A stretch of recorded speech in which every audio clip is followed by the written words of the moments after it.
Dans cette vidéo, nous vous expliquerons comment mettre en place et travailler avec le contrôle d'accès de l'IoT Builder. Commençons par activer le contrôle d'accès des panneaux. Cela s'effectue dans les réglages du panneau accessible par un clic droit sur le nom du panneau dans l'arborescence sur la gauche. Ensuite, ajoutons un bouton de connexion depuis la section de contrôle. Le bouton de login contient des propriétés pour définir le mot de passe par défaut et les différents messages pour les boîtes de dialogue de connexion et les messages d'erreur. Tous les autres contrôles possèdent des propriétés d'accès qui gèrent leur comportement selon que nous sommes connectés ou pas.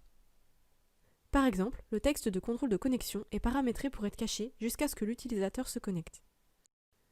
Vous pouvez également choisir de reprendre un onglet visible uniquement si l'utilisateur est connecté. Cela est souvent utilisé pour les onglets d'administration. Pour cela, cliquez droit sur la ligne Admin dans l'arborescence du projet. En cochant la ligne nécessite une autorisation. Vous verrez alors apparaître un cadenas dans un onglet signifiant qu'il requiert désormais une authentification. L'autre chose à paramétrer est d'ajouter les événements liés à la connexion et la déconnexion dans notre programme firmware. Dans le Visual Designer, ils correspondent aux événements du périphérique serveur.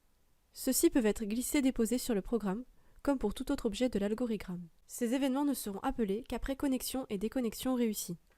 Pour tester, ajoutons un simple message de confirmation.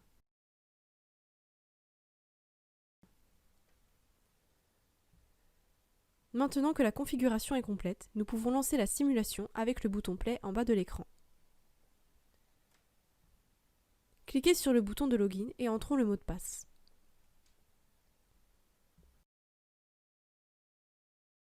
Nous remarquons que le message d'authentification s'affiche et que l'onglet Administrateur est désormais visible.